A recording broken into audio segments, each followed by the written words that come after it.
मतलब के बिना कोई नहीं प्यारा, स्वार्थ के बिना कोई नहीं प्यारा। और ये टेक्निक आप देख रहे हो टीवी और ये इंटरनेट अभी 10-12 वर्ष से ही ये पनपे हैं, इससे पहले नहीं थे। क्योंकि ये प्रोजेक्टर वगैरह बनवा के परमात्मा ने अपना ज्ञान अपने बच्चों को देना था, उससे पहले आपको शिक्षित किया। आज हम सफल हुए हैं इस शिक्षा के कारण, और हमारी गिरावट आई है नैतिकता में तो भी शिक्षा के कारण। आप देखो, हम क्योंकि दास ने दोनों जमाने देखे हैं, वो जमाना भी देखा है कि आपस में कितना प्यार होता था। हमारे चाचे ताऊ दूर दूर के रिश्तेदारों का गांव में एक दूसरे का सहयोग करते थे। किसी पर आपत्ति आ जाती थी, सब सारा का सारा गांव इकट्ठा हो जाता था, उसको हमदर्दी देते थे, हम तेरे साथ हैं, घबराइए मत, कोई बात नहीं, और इतनी मदद करते थे, वह आपत्ति एकदम भूल जाता था इंसान।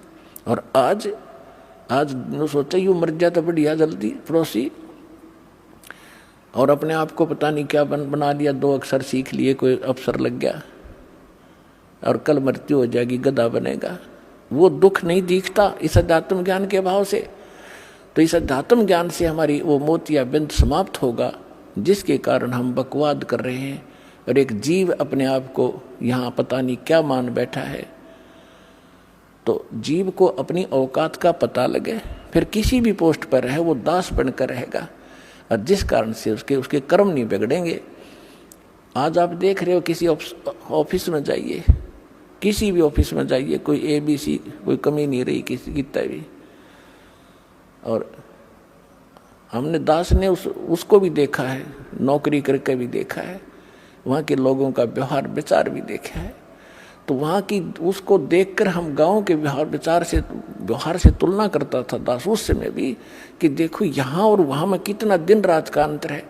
उन लोगों की कैसी वृत्ति है, कैसा व्यवहार है, एक पैसा कमाना अहम है, ना इज्जत करते हैं किसी बड़े छोटे की, बस वो ऐसी बिजली गिर गई।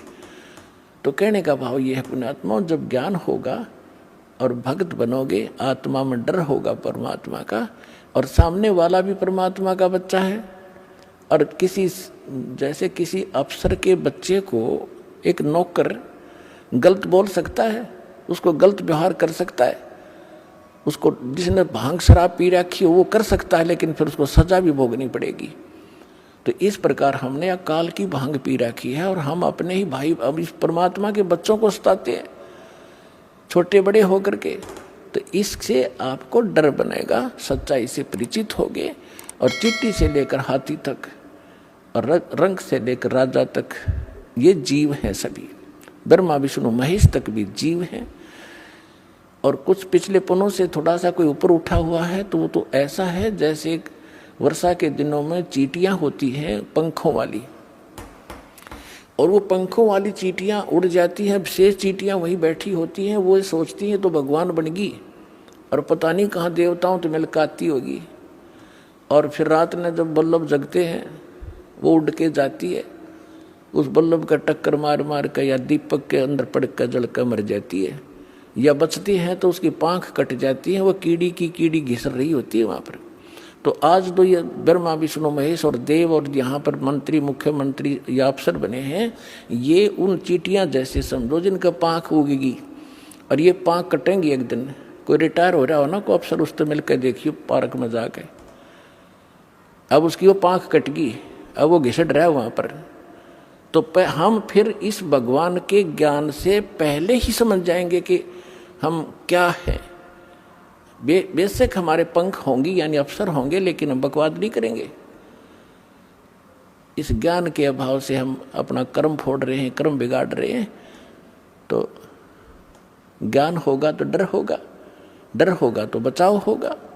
तो इस ज्ञान से बात बनेगी। अब हम उसी प्रसंग पर आते हैं कि जैसे सतगुरु के उपदेश का लाया एक विचार, जय सतगुरु मिलते नहीं, जाते नरक द्वार। नरक द्वार में दूत सब फिर करते खेचा तान, उनसे कभू ना छूटता फिर फिरता चारों खानी। ओए होए, जिस दिन आपकी अब आंग उतर जाएगी पुण्यात्माओं, यानी इस काल के झूठे सुख और यहाँ के जो झूठी पोस्ट का नशा उतर जाएगा आपका, फिर आपकी आंखों से आंसू बहने लगेंगे। आप सोचा करोगे हम देख के क्या बने फिरे थे, हम थे क्या, हम सोच क्या बैठे अपने आप को।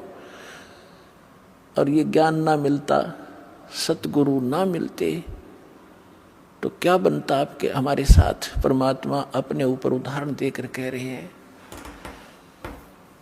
कि जैसे यहाँ से जो मृत्यु हो जाती है, चाहे रंक हो चाहे राजा, सभी मरेंगे और यम के दूत उनको पकड़ कर ले जाएंगे जो सत भक्ति नहीं करते। और भक्ति भी कर रहे हैं वो गलत कर रहे हैं, शास्त्र विदिता का मनमाना आचरण कर रहे हैं, तो वो सभी एक सत्र के प्राणी हैं। जो ना कर रहे और गलत कर रहे हैं उनको यमदूत पकड़ कर ले जाते हैं।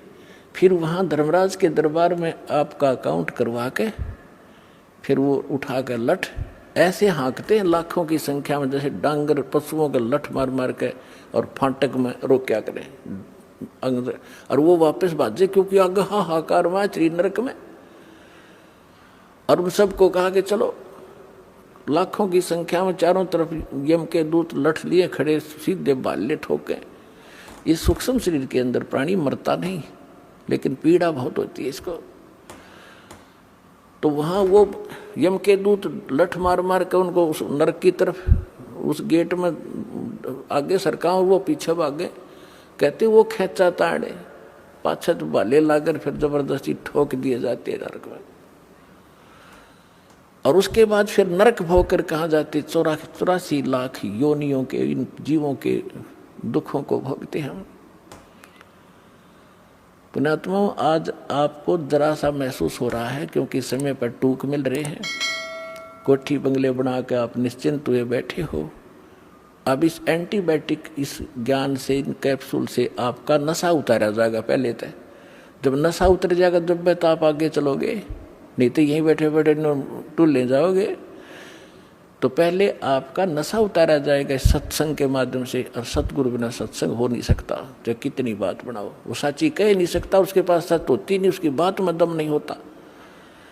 वह कहते हुए सोबर सोचता है कहीं तेरी झूठ ना पकड़ी जा।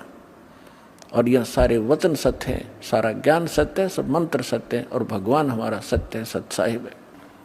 तो क्या बताते हैं भगवान कि नरक द्वार पे, नरक के गेट पे दूत सब वो करते खेचा ताड़, और उन ते कभू ना छूटता फिर फिरता चारू खान। चार खानी में भरमता। चार खानी कौन सी है? जैसे कुछ तो अंडे से उत्पन्न होते हैं, कुछ जेर में लिपटे हुए उत्पन्न होते हैं, जो उनको बोलते हैं अंडज, जेरज, श्वेतज और उद्भुत। ये 4 प्रकार से जीवों की उत्पत्ति होती है। इनको 4 ग्रुपों में बांटा गया है। इसमें 84 लाख प्रकार के प्राणी होते हैं, जैसे मच्छर, मक्खी की, पशु पक्षी सारे लगा कर। तो परमात्मा कहते हैं कि उसके बाद फिर 84 लाख प्रकार के प्राणियों के शरीरों में दुख उठाते। 4 खानी में भरमता और कभू न लगता पार, सो फेरा सब मिट गया मेरे सतगुरु के उपकार। ओए होए,